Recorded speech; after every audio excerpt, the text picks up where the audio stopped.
My wife was having an affair. I found out about this through a private investigator I had hired. The detective mentioned that he could look into the guy's identity for an extra fee, but I decided to stop there. That's enough. All that's left is to confront my wife. Sadness, anger, emptiness. A whole mess of emotions all mixed together like clay. My name is Michael. I met my wife, Lucy, on a matchmaking website. She had this classy vibe, and when she smiled and showed her dimples, I was instantly smitten. After a year of dating, we get married. Our wedding was a happy occasion, blessed by everyone. Lucy looked gorgeous in her pure white wedding gown, and I swore to myself that I'd protect this bride for the rest of my life. However, a year into our marriage, I noticed something was off with Lucy. Lately, she'd been putting on more makeup and smelling like perfume. I'm glad she wants to stay beautiful, but the sudden glam up was conspicuous. And she stopped using her cell phone in front of me. It was as if she was secretly communicating with someone. Seeing her like that made me think the unthinkable. I didn't want to imagine it, but I asked a detective to check if my wife was cheating. Weeks later, the detective hit me with evidence photos of Lucy arm in arm with some guy in neon-lit streets. Ironically, when I got the report from the detective, Lucy was supposedly on trip with friends. Of course, that was a lie. The trip was actually with her lover, a tidbit the detective shared as a freebie. I went home to find myself sitting alone on a chair in an empty living room, crying quietly.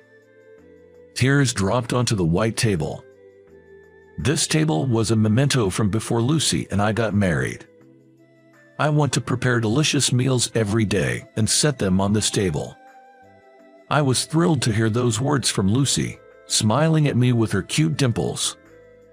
It's exactly why I couldn't stop the tears. I was up all night waiting for my wife, who would return tomorrow. The next day, I heard the door open. Lucy entered the house and jumped a bit when she saw me in the living room. "Wow, you were here, weren't you, at work? I took a day off today." Lucy said, "Oh, I see," and tried to go put away her things, but I stopped her. "I'm sorry, I'm just really tired from the trip," she said, trying to continue on her way, but when I scattered the affair photos on the white table, her face went pale. "Hey, who is this guy? Why would you do this?" Anger and sadness made my voice shake. Lucy initially turned pale, but gradually her expression became emotionless. The white table we bought together, filled with love and promises of daily delicious meals. Now, it was lined with evidence of her infidelity, something so far from love. She just stared at it. "Say something. I know you went on that trip with him." Then, Lucy showed her teeth in a smile. The moment that adorable dimple twisted, I felt a chill. "Oh well, cat's out of the bag. I thought I could get away with it because you're so clueless." Lucy's cold, unfamiliar tone left me speechless. She dropped her travel bag carelessly on the floor and pulled out her cell phone. "If you're so eager to know, should I introduce you?" Suddenly, she started making a call. "Hey, sorry. Yeah, looks like he found out. Can you come over to my place?" She was calling her lover. And within minutes, this lover arrived at our house. It seemed he was just returning from dropping Lucy off and had to turn around and come back. This man entered our home as if he owned the place, without a greeting, and laughed, saying, "Whoa, what a cramped place." "Hey Lucy, so you got busted, huh?" "Looks like it. Apparently, he hired a detective or something." "Wow, seriously, that's creepy." They were all over each other in front of me, flaunting their affair. I felt like I was trapped in a nightmare. "So, Michael, I'm marrying this man. Can we break up?" Lucy said that, and I was like, "What?" completely dumbfounded. Then she criticized me for not having enough money. Simply put, she was leaving me for a wealthy guy who owned his own company. Indeed, her lover had that nouveau riche air about him. He was just the type of man my brand-loving wife would fall for. I thought I should grab him by the collar since he stole my wife, but he had such an intimidating look that my legs just gave out from under me, pathetically. Lucy didn't show a hint of remorse, even when we discussed our future. She was glued to her lover instead. She said she didn't need any share of our assets and wanted a quick divorce. And apparently, she had no intention of paying alimony either. I couldn't find the words to fight back against Lucy and her lover, as they freely spouted nonsense after their infidelity. I just couldn't wrap my head around it. Amidst all this, her lover said something outrageous, laughing. "Hey, if you don't mind leftovers, you can have my ex-wife." It took me a moment to understand, but it seemed like he was already married too. So, it was a double affair. Hey, why not? Take his wife. You dumped folks should get along just fine, Lucy added, laughing. Unbelievable. What is wrong with these people? Unable to stand their hurtful words, I told them to just take their stuff and leave, and I stormed out of the house. Their laughter echoed in the living room. I just wanted to run away as far as I could, right then. Damn it, damn it, damn it. That's when I was wiping my eyes, blurred with tears. I couldn't see, and I bumped hard into someone in front of me. I heard a scream. I quickly apologized, realizing it was a woman I had bumped into. To my surprise, she was crying too. A woman, standing in front of my house, weeping. My intuition kicked in. "Excuse me, by any chance, are you the wife of the man who went inside?" I asked. The woman, with a look of shock, wiped her tears with a handkerchief and silently nodded. Afterward, we decided to talk things over and headed to a nearby cafe. The other woman's name turned out to be Susan. When I heard her out, it seems Susan had her suspicions about her husband's infidelity and had been investigating it. And then, she managed to track down the home of the other woman, who is my wife, Lucy. By chance, Susan saw him dropping Lucy off at my place while she was in a cab. Seeing her husband's car suddenly make a U-turn and come back, she figured if he was still not done messing around with his mistress, she might as well confront them, so in a fit of anger, she came right up to my house.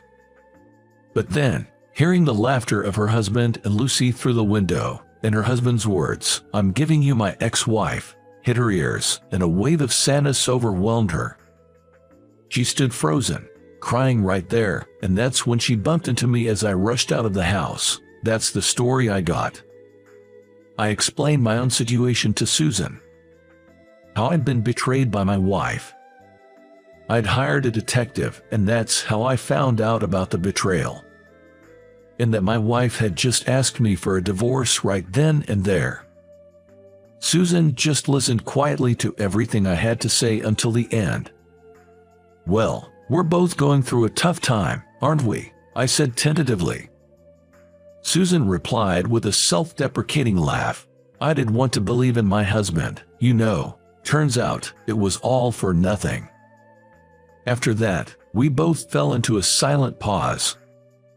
Accepting the reality of being betrayed and abandoned by the partner we loved took time. I'm sure Susan felt the same way. It was just when the waiter set down a refill of the coffee I had ordered. With a bit of difficulty, Susan said to me, "I'm sorry if this is out of line, but would you mind if I stayed at your place for a while?" I stopped stirring the milk into my coffee. She then explained that she married her husband against her parents' wishes and now had no one to turn to. Her friends are few and far away. Her husband controls the money, so she can't use it as she'd like to. Probably by the end of the day, her husband will tell her to leave the house. That's why she is pleading to work as a housekeeper and look for a house and a job at the same time, even if it's just for a little while. I was lost in thought while stirring my coffee, not saying a word. Then, Susan said with a sad smile, "I'm sorry. I've made an unreasonable request. Please forget it. My family warned me so many times not to marry that man. I regret not listening to them now. It was stupid of me to get involved with such a man." Saying that, Susan picked up the receipt and stood up from her seat. After bowing to me, she tried to leave the restaurant. Susan will have to leave the house where her husband lives. And the woman who will replace her is my wife, Lucy. I have a duty to help Susan. As she walked past me, I grabbed her hand. Susan looked at me in surprise. Her hand was freezing cold, and I gripped it even tighter. "To be honest, I'm not good with household chores, so I'd appreciate the help," I said with a laugh. When I said that, Susan replied, "Are you sure? It's a live-in position, you know." "Of course, it's fine. Just so happens I have a room free starting today," I told her. I went home, surprised by the drama unfolding on the day I was confronted with divorce. Susan packed her things and came to my house. We were both tired, so we headed straight to bed. I had Susan sleep in Lucy's room. The next morning, when I woke up, the clock read 6 a.m. It was earlier than my usual time. I thought about getting some more sleep, but the good smell lured me to the living room. To my surprise, there was breakfast on the table. "Good morning," said Susan in an apron, standing in front of the stove.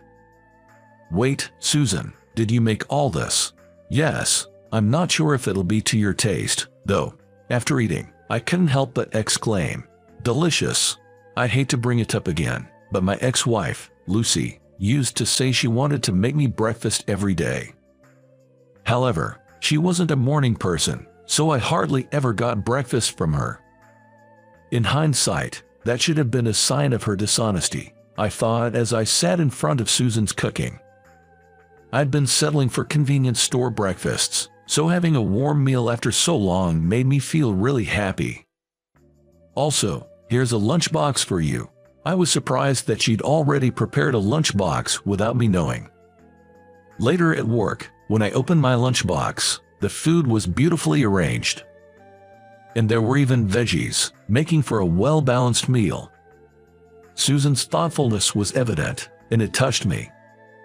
My colleagues even complimented me. "Hey, your lunch looks great today. Your wife is amazing, huh?" I just smiled wryly and replied, "Right." From then on, having balanced meals every morning and evening, I noticed a positive effect on my work. I started landing new clients one after the other, leading to top sales that month. To be honest, I was surprised at myself. All thanks to Susan. Coming home to a house without a speck of dust, a testament to a perfect housekeeping. And it was Susan's smile, saying "welcome back, was it a long day?" that gave me courage. Gradually, the time I spent talking with Susan at breakfast and dinner became a healing time for my heart, scarred by my ex-wife's betrayal. One day, to express my gratitude, I invited her to dine out, saying, "Why don't we eat out for a change? I'm sorry for presuming to go to such a fancy place when I'm just staying your place," Susan said apologetically, but I shook my head. "On the contrary, I'm sorry I can't do more than this. I'm truly grateful for everything you've done, Susan." When I said that, Susan blushed and I was taken aback. Right when the meal was nearly finished, Susan said, "This may not be the right time to talk about this," and showed me a paper. It was a claim for alimony from her ex-husband. Apparently, she had consulted with a lawyer and started the process of claiming alimony. Her ex had some complaints, but it seemed she was able to receive the payment successfully. Since I was receiving alimony from my ex-wife around the same time, I had anticipated that Susan would get hers too. "I managed to get some money, so now I can afford to rent an apartment," said Susan as she bowed her head to me. "Michael, thank you so much for letting a stranger like me stay in your home." I was silent for a moment, but quickly put on a smile. "I should be the one thanking you, Susan. You've helped me get through all this. Really, "Thank you." And with that, I bowed my head. When I looked up, Susan was staring at me as if waiting for something. We looked at each other for a while. But then, "Time's up," said a waiter's voice, and our special evening came to an end. Afterward, we went home with few words exchanged. The next day, after thanking me, Susan left the house. Looking at the now spacious house, a sense of emptiness began to settle in my heart. Months later, suddenly, the doorbell rang, and I went to open the front door. Standing there was my ex-wife, Lucy. "Long time no see," I furrowed my brow. "What are you doing here?" As I asked in a low voice, Lucy flinched and, for some reason, tears started to stream down her face. "I'm sorry, Michael, I said some terrible things." Lucy kept apologizing to me. And then, to my surprise, she said she wanted to get back together. Lucy rambled on without waiting for my reaction, explaining her situation. Apparently, her lover's business had tanked. Despite having looked down on me, just a few months later, his company went under. Not that I felt any schadenfreude towards her lover, nor did I care. I just found it annoying to have Lucy crying in front of me. "Please, Michael, let's start over." While Lucy pleaded through tears, all I could think about was how to send her away. Then, my cell phone rang. It was Susan. I answered immediately. "Hello," Susan shouted, "help me." Apparently, her ex-husband is out front of the house. And he keeps shouting, "Please, let's make up." I told her, "I'm on my way, just wait for me," and I put on my shoes and opened the door. But Lucy followed me out the door, tugging at my clothes. "Please, wait, don't go, don't abandon me." I glared at Lucy, who was throwing a tantrum like a child. Feeling my anger, she slowly let go of my hand. I locked the front door slowly. There was no way for Lucy to get back in now. "I'm sorry, but I just don't love you anymore. See ya," I spat out before hurrying over to Susan's place. Standing in front of Susan's apartment was her ex-husband, who, to me, was the other man in an affair. When he noticed me, his mouth flapped open and closed, but I just glanced at him and called Susan. "It's me. I've just arrived at your door."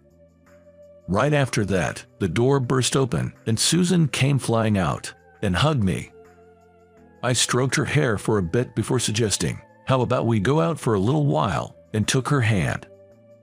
Then, the other man shouted, "Wait, Susan, it's all my fault. Please forgive me." Susan covered her ears to the pitiful cries of a man who had lost his company and his status. He's really saying the same stuff as Lucy used to say. With a wry smile, I turned back to the other man. "If you're that lonely, take my ex-wife, Lucy. Do as you please. Misery loves company. Susan and I are getting married. Don't ever show your face to us again." With that, I firmly pulled Susan's hand and left the scene. We sat down on a bench in the nearby park. "This feels like something out of a drama." Susan laughed, and I realized I was still holding her hand. "Sorry," I said, hastily trying to let go, but she gripped my hand tightly. "That thing you said earlier, about wanting to get married, is it true?" I was a bit startled but took her hands in both of mine with resolve. "It's true. I love you." Tears flowed down Susan's cheeks. "I feel the same way." A year later, we were officially married, and now we're living together. Susan is thriving as a super housekeeper. She might be what you call a good luck woman. After our marriage, I got promoted to supervisor and started being called a potential executive. And now there's a baby in Susan's belly. For the new life, I'm looking to the future with even more determination. The scars from the affair have long since vanished for both me and Susan. The dark past doesn't stand a chance against a bright future.